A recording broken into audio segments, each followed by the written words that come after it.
Assalamualaikum warahmatullahi wabarakatuh.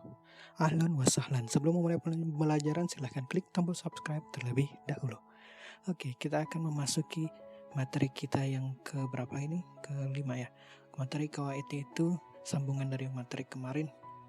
Nah, kemarin kita mempelajari tentang domir, pengertian domir. Nah, sekarang kita akan mempelajari macam-macam domir. Domir itu domir mustatir dan domir baris. Nah, memasuki normal, hendaknya kita tetap waspada, menjaga kesehatan diri, keluarga dan lingkungan, dan tentunya tetap semangat untuk berbuat baik setiap saat. Oke, macam-macam domir. Domir itu ada dua macam. Domir mustatir. Mustatir ini dia tersembunyi, tersimpan dia. Pokoknya domir mustatir ini ada domirnya masuk ke dalam fiil seperti itu. Dan domir baris. Domir baris ini nampak domirnya, kelihatan. Nah, sedangkan domir baris ini terbagi lagi menjadi dua macam. Itu domir munfasil dan domir muttasil. Munfasil ini yang terpisah, domirnya itu masuk ketika ke fiil, dia tuh terpisah. Domirnya terpisah dengan yang lain. Dan muttasil, domirnya itu menyatu dengan isim atau fiil. Oke. Nah, kesempatan ini kita akan membahas tiga itu. Yang pertama adalah mustatir, munfasil, dan muttasil. Oke, yang pertama adalah domir mustatir. Ini domir mustatir ini adalah kata ganti nama yang terkandung atau tersembunyi di dalam fiil tanpa ada bentuk nyata yang dapat diucapkan. Contohnya, seperti kataba. Ini adalah fiil madhi. Dia telah menulis. Nah, pada kataba ini ada di dalamnya mengandung domir. Domir apa? Domir huwa. Huwa itu adalah dia laki-laki. Nah, karena domirnya itu tidak tampak dan tersembunyi, maka inilah dinamakan domir mustatir. Oke, domir mustatir itu adalah domir-domir yang terdapat di dalam apa saja, yaitu di dalam fiil madhi. Di fiil madhi itu cuma ada dua. Di fiil madhi di domir huwa dan hiya. Contohnya di huwa zahaba, contohnya di hiya zahabat. Nanti yang kalau di fiil mudhari, domir mustatirnya itu ada 5. Di domir ana, yaitu saya, domir anta, kamu laki-laki, nahnu, kita, huwa, dia laki-laki, dan hiya, dia perempuan. Kalau fi'il mudhari kemarin sudah ada hafal ya. Kalau ana, azhabu, anta, tazhabu, nahnu, nazhabu, huwa, yazhabu, hiya, tazhabu. Nah, ini ada contohnya. Ini ada tajlisu, ajlisu, tajlisu, najlisu, nahnu, najlisu, yajlisu. Intinya tidak ada perubahan, ada tambahan di embel-embel setelahnya. Oke, yang seperti yang yajlisna, yajlisuna, yajlisan, nah itu bukan termasuk domir mustatir. Kalau di fi'il mudhari, domir mustatirnya cuma ada 5. Oke, kalau di fi'il amar, kata kerja perintah, nanti kalian mungkin yang sudah dari MTS pasti mengenal fi'il madhi, mudhari, amar. Nanti kalian akan belajar nanti di semester, mungkin semester depan atau pertemuan berikutnya. Oke, domir mustatir di fi'il amar atau di kata kerja perintahnya itu satu saja. Contohnya anta, yaitu di domir anta, izhab, ijlis, uktub. Nah, ini hanya di domir anta. Di rangkumannya bisa dilihat di tabel berikut ini. Untuk di fi'il mudhari itu di domir huwa hiya, di fi'il mudhari fi'il madhi itu di dalam huwa dan hiya, fi'il mudhari huwa hiya anta ana nahnu, di fi'il amar anta. Baik di fi'il yang ini 3 huruf ataupun yang mazid tambahan berapa huruf. Itu hanya domir mustatir. Berarti domir mustatir ini adalah dia itu masuk ke dalam, nggak kelihatan, masuk ke dalam fiil, dia nggak kelihatan domirnya. Nah, bagaimana yang kalau kelihatan domirnya? Itu termasuk domir munfasil. Domir munfasil itu adalah domir yang berdiri sendiri dan penulisannya tidak bersambung dengan kata lain. Domir munfasil itu berdiri sebagai satu kata alias mandiri. Nah, domir munfasil itu ternyata mempunyai dua kedudukan. Maksudnya apa? Dia maksudnya lihat nanti kita, yaitu dia mempunyai kedudukan rofa atau marfu atau biasanya di awal kalimat, dan juga bisa dalam kedudukan nasab atau mansub. Ini biasa menunjukkan objek. Kalau objek dia nasab atau mansub. Nah, kalau dalam keadaan rofa atau marfu, nah semua 14 domir yang kemarin kalian hafal itu, yang huwa, huma, hum, hiya, huma, hunna, anta, antuma, antum, anti, antuma, antunna, anna, nahnu, itu termasuk domir munfasil. Dan itu jika ditaruh di awal kalimat, maka dia termasuk domir munfasil, dan dia juga dalam kedudukan rofa atau marfu. Huwa tolibun, dia di awal kalimat. Anta nasitun, hiya mudarisatun. Karena dia di awal kedudukan kalimat, dia termasuk mubtada. Nanti kalian belajar nanti. Pokoknya kalau mubtada itu pasti rofa atau marfu. Itu aja dulu, mungkin sekilas, jangan terlalu diperdalam, hanya ini saja. Kalau mubtada pasti rofa atau marfu kalau di awal kalimat. Dia huwa tolibun, dia seorang murid. Anta nasyitun, kamu anak yang rajin. Hiya mudarrisatun, dia seorang guru perempuan atau guru wanita. Nah, itu domir munfasil. Jadi kalau ada kalimat seperti ini, huwa tolibun, mana domir munfasilnya? Huwa. Nah, seperti itu. Anta nasyitun, mana domir munfasilnya? Anta. Seperti itu. Oke. Tadi dalam keadaan rofa. Nah, kalau dalam keadaan mansub atau nasab ini biasanya dalam kedudukan menunjukkan objek. Nah, domir munfasil yang terpisah itu biasanya sesudah kata iya, hanya kepadamu. Artinya hanya kepada. Ya, contoh penggunaannya kalian pernah pasti dengar dalam surah Al-Fatihah, iyyaka na'budu wa iyyaka nasta'in. Nah, dalam iyyaka ini, yakanya ini, kaknya ini termasuk domir munfasil. Iya, ha, iya, huma. Kalau ini huwa, huma, hum, hiya, huma, hunna. Anta, antuma, antum, anti, antuma, anna, tunna, anna, nahnu. Sepertinya ini salah. Nah, ini contohnya yang ini lebih lengkap. Huwa, iya, huma, iya, huma. Hum, iya, hum. Iyaha, iya, huma, iya, hunna. Iyaka, iyakuma, iyakum. Iyaki, iyakuma, iyakunna. Iyaya, iyana. Nah, ini cara membedakannya. Kalau yang domir, kesimpulannya domir munfasil seperti ini. Yang ropaknya ini yang kalian kemarin hafal. Lalu yang mansubnya adalah yang ujungnya saja, iyahu. Dan ujungnya saja ini hanya terdapat setelah kata iya. Iya, hanya ini saja. Iya, iyahuma.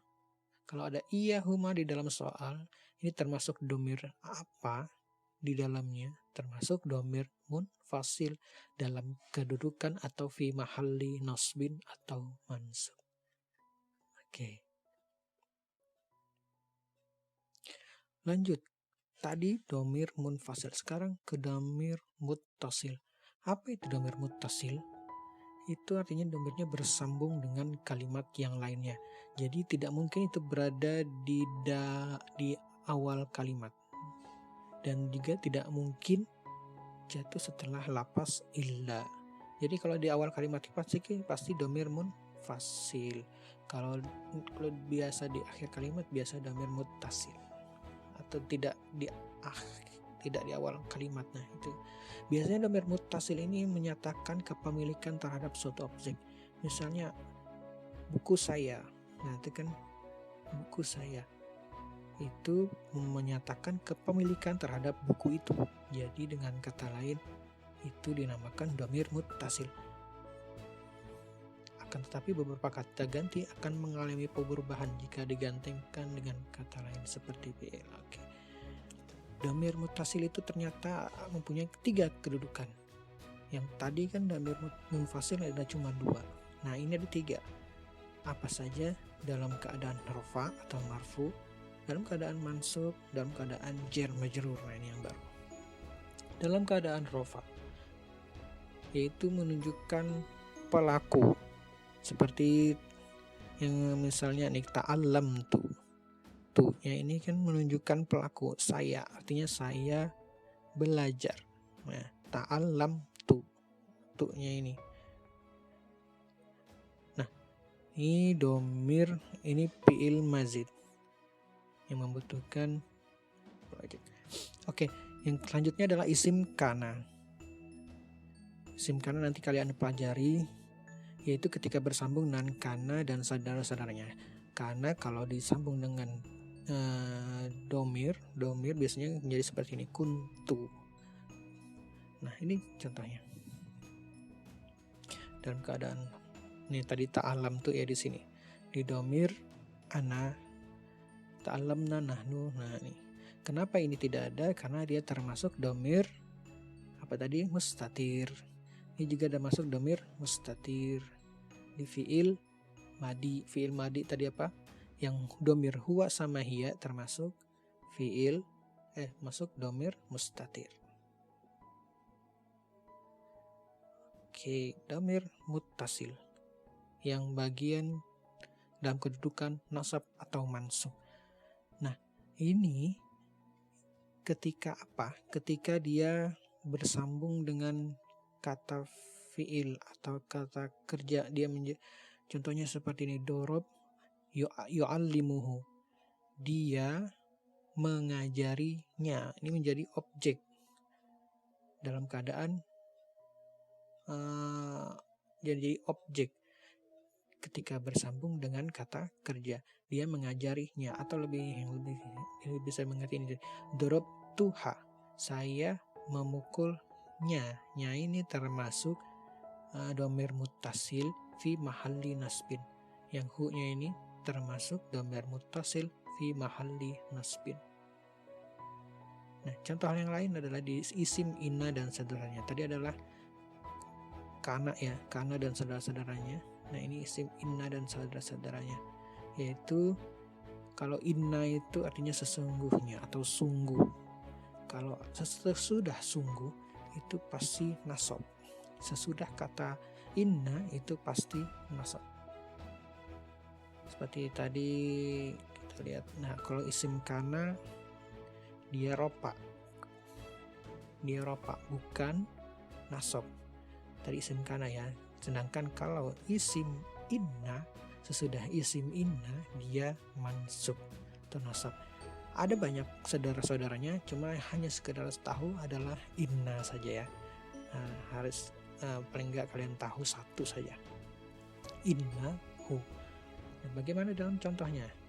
Innahu yu'allimuhu. Nah, yang hu-nya ini bagaimana perubahannya? Hu, huma, hum, ha, huma, hunna, ka, kuma, kum, ki, kuma, kunna, ni, na. Seperti tadi ya, dhamir munfasil di nasab. Ketika nasab, dalam keadaan nasab, hu, huma, cuma yang iyaka, iyahu, iyahuma, iyahum, iyaha, iyahuma, iyahunna, iyaka, iyakuma, iyakum, iyaki, iyakuma, iyakunna, iya, yang ini bedanya saja. Iya. Nah, itu yang bagian nasab. Lalu dalam keadaan jar majrur. Maksudnya apa jar majrur? Yaitu ketika bersambung dengan huruf jar. Contohnya huruf jar bi, fi. Nah, itu huruf jar majrur.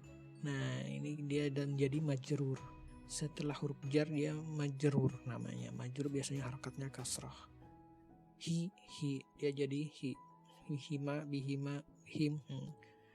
bihina, bika, bikuma, bikum, biki, bikuma, bikun, bina. Nah, seperti itu. Tidak ada yang berbeda dengan yang ini ya. Cuma yang harokat yang di hi, hu.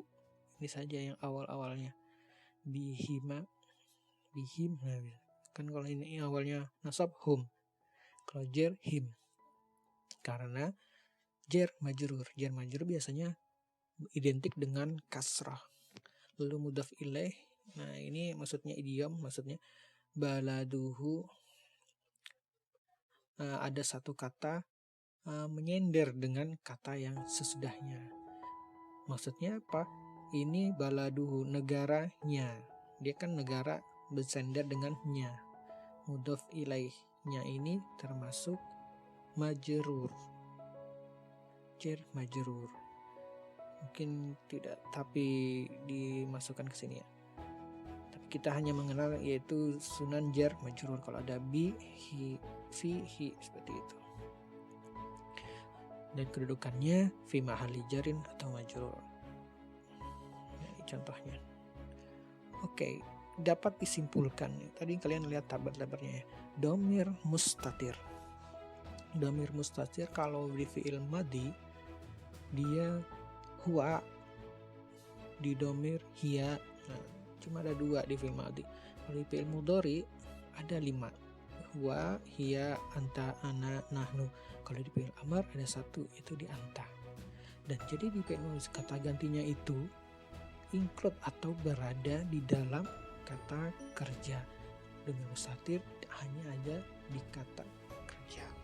Kalau di domir yang lain munfasil itu bisa masuk domir, maksudnya domir mutasil bisa masuk ke isim.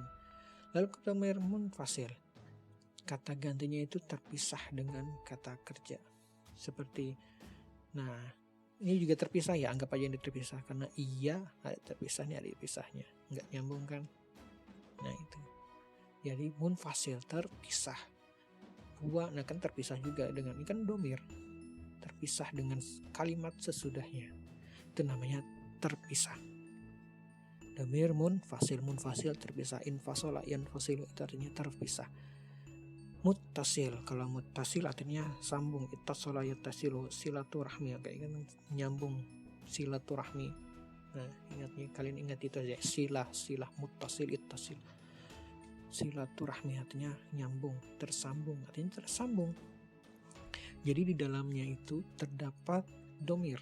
Nah ini kayak ada alifnya, ini domir. Nah waw, alif, domir. Nah ini kan tersambung. Huma, hum, tersambung. Nah ini bi, hi, sambung. Bi, hi, makna nyambung kan. Semuanya nyambung. Tinggal dibedakan antara kedudukannya. Yaitu kedudukan di ropa, mansub atau majrur. Sama ini juga domir munfasil. Marfu pasti dia sendiri, berdiri sendiri. Kalau mansub dia agak terpisah. Cuma hanya ada 1. Itu sesudah kata iya. Oke, mudah-mudahan itu kalian bisa memahaminya. Latihan tadrib. Nanti kalian pelajari, pastikan kalian bisa menjawab ini. Baru menjawab di CBT e-learning. Oke, aku meminan naumi kalau yang mubakiran. Kalimah aku mau tasamilu domir. Kalimat aku mau, saya bangun dari tidur setiap hari pagi sekali. Kata aku mau mengandung domir aku mau. Nah, domir apa aku mau? Domir anak tadi itu ya. Kalau domir anak di fi'il mudhari berarti domir apa? Domir mustatir. Oke, nomor 2. Haza abi huwa yajzi fi ghurafatil julus wa yaqra'u jaridah. Domir mufasil fi jumlatis sabiqah. Ini ayah saya, dia duduk di ruang tamu dan membaca koran. Domir munfasilnya pada kalimat sebelumnya adalah mana domir munfasilnya? Domir munfasil artinya domirnya terpisah. Terpisah berarti huwa. Bapak jawabkan. Okelah. Nomor 3, hadhihi ummihi tatbahu ta'am fil matbah. Kalimatun allati tastamilu domir muttasil. Ini ibu saya, dia memasak makanan di dapur. Kalimat yang mengandung domir muttasil mana?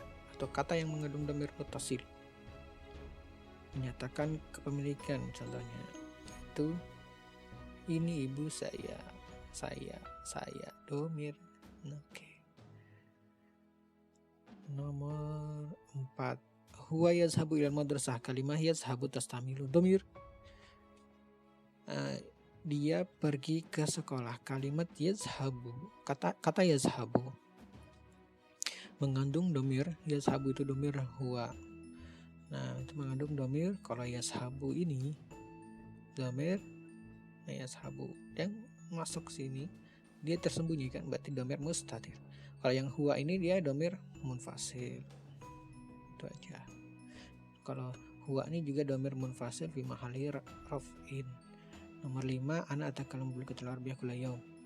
Domir munfasil fi jumlah sabiqah, saya berbicara dengan bahasa Arab setiap hari. Domir munfasil fi jumlah sabiqah, pada kalimat sebelumnya. Mana domir munfasil? Domir yang terpisah. Itu ana berarti ya. Terpisah dia sendirian. Atakalam itu domir apa? Mustatir, dia masuk ke dalam fi'il mudhari ana, ya kan? Fi'il mudhari ana ada 5 di fi'il mudhari. Oke, nomor 6.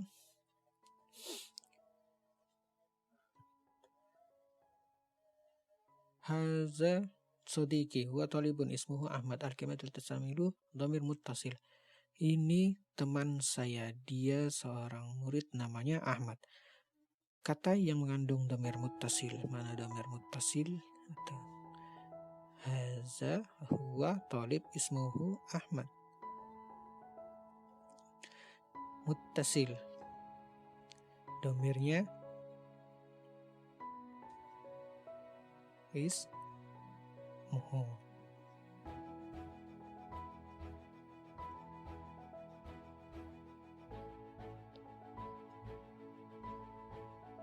Oke, nomor 7, innana nata'allamu lughatul arabiyyah kulla yawmin. Kalimat innana tastamil dhamir, sungguh kita belajar bahasa Arab setiap hari. Kalimat innana, inna itu ya, tahu kan? Inna tastamil dhamir. Inna ini apa tadi? Nasab. Isim inna setelah huruf inna berarti nasab. Berarti cari yang nasab ini. Dan dia nyambung kan? Muttasil, bersambung. Muttasil fi mahalli nasb. Nomor 7, iyyaka na'budu wa iyyaka nasta'in. Tadi sudah kan iyyaka. Kalau iyyaka sudah iyyaka, iya berarti itu dhamir munfasil. Cuma dalam fi mahalli apa? Kalau iyyaka ini ada ka, yaitu objek menyatakan objek kamu hanya kepadamu, itu nasab. Oke, 9, dzalika kitabul la raiba fi al-kalimatu fi tastamilu dhamir. Kata fi dalam kata fi mengandung dhamir nah fihi berarti muttasil. Tapi sesudah fi berarti dalam kedudukan apa? Fi tadi berarti huruf jar. Nomor 10, astahimu fil hammam wa atadil malabis mudasah dhamir mustatir fi jumlatis sabiqah. Saya mandi di kamar mandi dan memakai pakaian sekolah. Dhamir mustatirnya yang tersembunyi kalian cari sendiri. Oke, itu saja. Wallahu a'lam bissawab. Syukran ala ihtimamikum. Kita akhiri dengan doa kafaratul majlis. Subhanakallahumma wa bihamdika asyhadu an la ilaha illa anta astaghfiruka wa atubu ilaik. Wassalamualaikum warahmatullahi wabarakatuh.